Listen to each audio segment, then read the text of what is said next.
Today, I'll do something that I can pretty confidently say no one's ever done before. Winter is coming. It's getting colder, which means that in addition to winter jackets, we need something that I would argue is far more important: hot chocolate. Now, obviously people have made hot chocolate before, but where does chocolate come from? And yeah, they've probably said they've made it from scratch. But what does scratch really mean? I guess that question can be answered by saying where chocolate comes from, which is from a cacao pod. That's right, today I'm gonna make hot chocolate all the way from a cacao pod. These came all the way from Ecuador. In fact, customs actually stopped the box and checked out what was inside. Turns out it was just a bunch of cacao pods. These pods come in all shapes and sizes and all different colors. I even have one that's a beautiful yellow orange, which I've never seen before. Most people have never seen a cacao pod. They just know what chocolate looks like and what it's supposed to taste like. But this is where it all begins. I used to be a white belt in karate. Now maybe that was too hard of a chop, but the important thing for you to see here is what's inside. Within the pod is a bunch of gooey, slimy coated seeds. Just listen to the sound they make. I'm gonna add my seeds to a bowl and then let these ferment for about a week. This is really gonna develop that chocolatey flavor prior to roasting our seeds. So they've now fermented and they're almost this brownish, kind of weird looking off-white. They also definitely smell different. You know, they have that similar kind of yeasty, alcoholic smell that bread would get. I'm now gonna spread these out on a tray and roast them at about 325 for about an hour and a half or so. While we wait, let's make a few homemade marshmallows. Honestly, I made them for the first time last winter and I'm telling you that nothing beats homemade marshmallows. In a mixing bowl, combine half a cup of cold water with 2.5 tablespoons or about 3 packets of gelatin. Let this sit for 15 minutes. In a saucepan, combine half a cup of water, 1/3 cup corn syrup, 2 cups of granulated sugar, and just a little pinch of salt.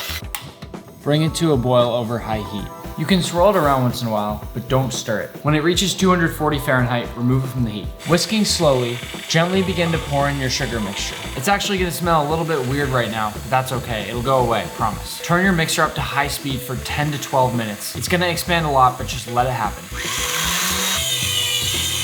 At the end, add in a little bit of vanilla extract for flavor if you want. And turn this off when the outside of the bowl is just barely warm. You wanna move really quickly now. Brush or spray this with just a little bit of oil, then add your marshmallow. Try to spread it out nice and evenly here. And again, the quicker you can do this, the easier it'll be to work with. I just wanna say that I'm about half an hour into the roasting process and my entire apartment smells like a chocolate factory. Never did I think that these seeds could make the smells that they are. It smells just like a chocolate bar. So if you look really closely, what we have here looks almost like a little dinosaur egg. And if I break this apart with my fingers, these little crumbles that I get are cacao nibs, which I'm sure you've seen before. And as I continue to break open the shells on all of these seeds, I'll get more and more and more of these nibs.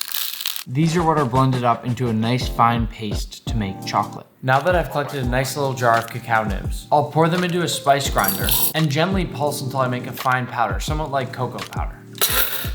Now I've made somewhat of a cocoa dust. And if you're following this recipe and want to make really good hot cocoa, but don't have cacao pods to start with, start this up with some unsweetened cocoa powder. Now to go with that, we're also gonna use some powdered hot chocolate.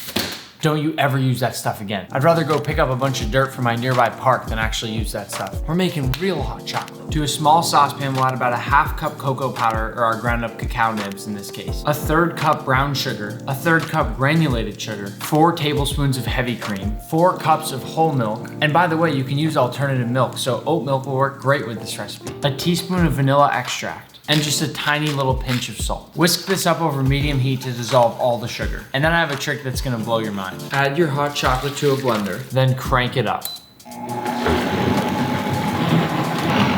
You may have to do this in 2 batches because the goal is to get the blender as high as possible, which will pump as many air bubbles as you can get into this hot chocolate, making it the lightest, foamiest hot chocolate you've ever had.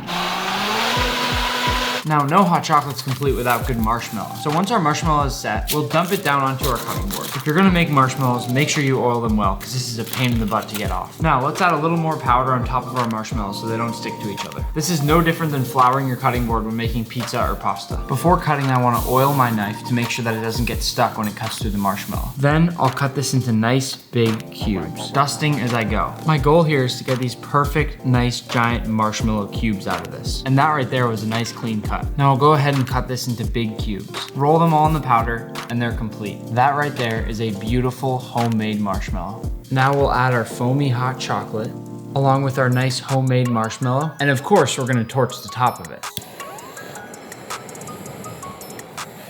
For me, the fact that we started with this and ended up with this is incredible. And if you didn't believe me about the foam, I hope you do now. This is the lightest, foamiest hot chocolate you will ever have. And it doesn't get any fresher than this. Please don't forget to subscribe. And if you already do, thank you. I'm not gonna let you down. Happy cooking.